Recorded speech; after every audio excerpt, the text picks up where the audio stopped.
नमस्कार my dear friend, आपका दिन शुभ हो, आपका दिन मंगलमय हो। कभी कभी क्या होता है कि हम जिस तरीके के विचार करते हैं, जिस तरह के भाव अपने मन में लाते हैं, क्योंकि एक नकारात्मक वातावरण हमारे चारों ओर बना होता है और हमारी सोच पर भी वो हावी हो चुका होता है और हमारे विचार उसी तरीके होते हैं। लेकिन कुछ लाइफ में कुछ नया, कुछ अलग होने वाला होता है और कुछ अलग होता है। हर समय हर वक्त परिणाम वो नहीं आते जो आप विचार करते हैं। एक बार की बात थी कि एक डॉक्टर बेटा लगभग 30 से 32 साल की उम्र का अपनी माँ के पास आता है और माँ से कहता है, माँ मुझे रिसर्च के लिए अब विदेश जाना होगा और आपके रहने का मैंने इंतजाम कर दिया, आप परेशान मत होइए।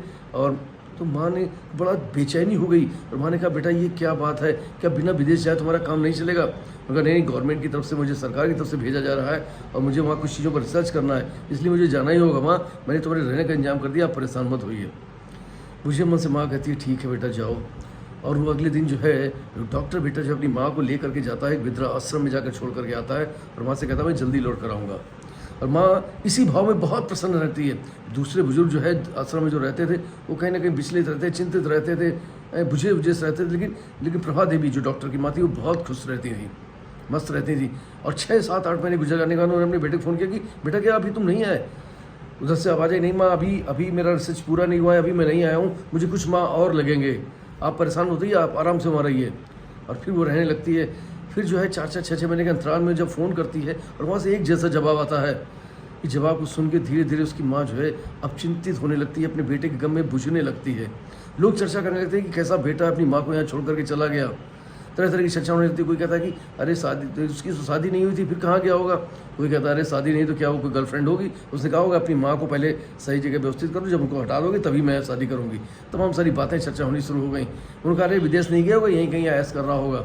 बहुत सारी बातें चर्चा होने के बाद भी जो है अब उसकी माँ भी धीरे धीरे बुझने लगी थी और उसकी गम में 2 साल बीते किसी तरीके से और उसकी माँ की मृत्यु हो गई, मतलब प्रभा देवी की मृत्यु हो गई। मृत्यु के उपरांत जो है लोगों ने कहा कि इसके बेटे को तो फ़ोन कर दो, यहीं कहीं होगा, विदेश नहीं गया होगा, मुझे तो बिल्कुल पक्का यकीन है।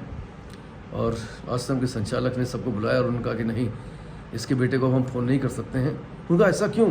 उनका इसलिए फ़ोन नहीं कर सकते हैं कि अब वो इस दुनिया में नहीं है। ये सुन के सब हतप्रत रह जाते हैं कि ये आप कैसे जानते हैं, और हर बार प्रभा देवी बात किससे करती थी? तो उन्होंने कहा था वो मोबाइल जो है दरअसल मेरे मोबाइल से बात करती थी, उसमें वो रिकॉर्डेड आवाज़ थी जो बार बार उनको वही आंसर मिलता था, यहाँ कुछ महीने और लगेंगे, कुछ महीने और लगेंगे, आप परेशान मत होइए। क्योंकि जिस समय वो प्रभा देवी को लेकर के मेरे आश्रम में आया था, उसने कहा था मेरे पास एक फ्लैट है, कुछ सामान है, ये सब कुछ मैं आपको दान में दे दूंगा, मेरी माँ को जो है आप व्यवस्थित रखिएगा। उसने एक वसीयत आश्रम के नाम करी थी। उसने कहा था कि मेरी जो उम्र है वो 5-7 महीने से ज़्यादा नहीं है, मुझे ब्लड कैंसर है और अंतिम समय में जो है बहुत प्रॉब्लम्स होती हैं, बहुत ज़्यादा प्रॉब्लम्स होती हैं, परेशानियाँ होती हैं, दर्द होता है जिसको मेरी माँ देख नहीं पाएगी, मुझे बहुत चाहती है।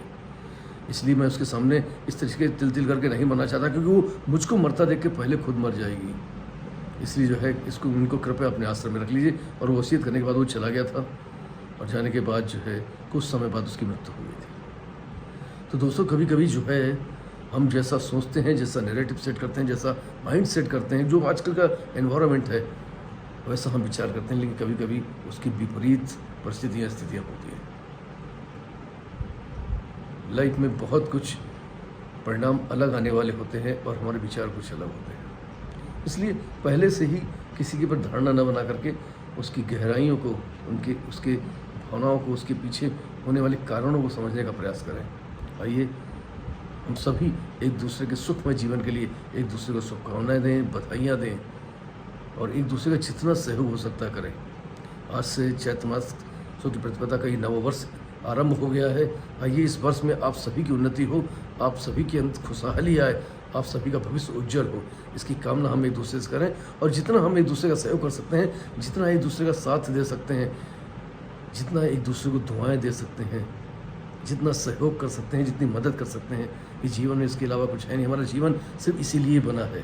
हम सामाजिक लोग हैं और समाज के तंत्र से बंधे हुए हैं। आइए अपने आसपास देखें, ऐसा कोई भी है जिसकी मदद योग्य अगर हम हैं तो अपने कदम, अपने हाथ जरूर शुरू बढ़ाइए। This all the best. Thank you very much everybody. I love you. और फिर हम लोग किसी प्यारी कहानी या थॉट के साथ आपको तस्वीर समझाता। तब तक नमस्कार।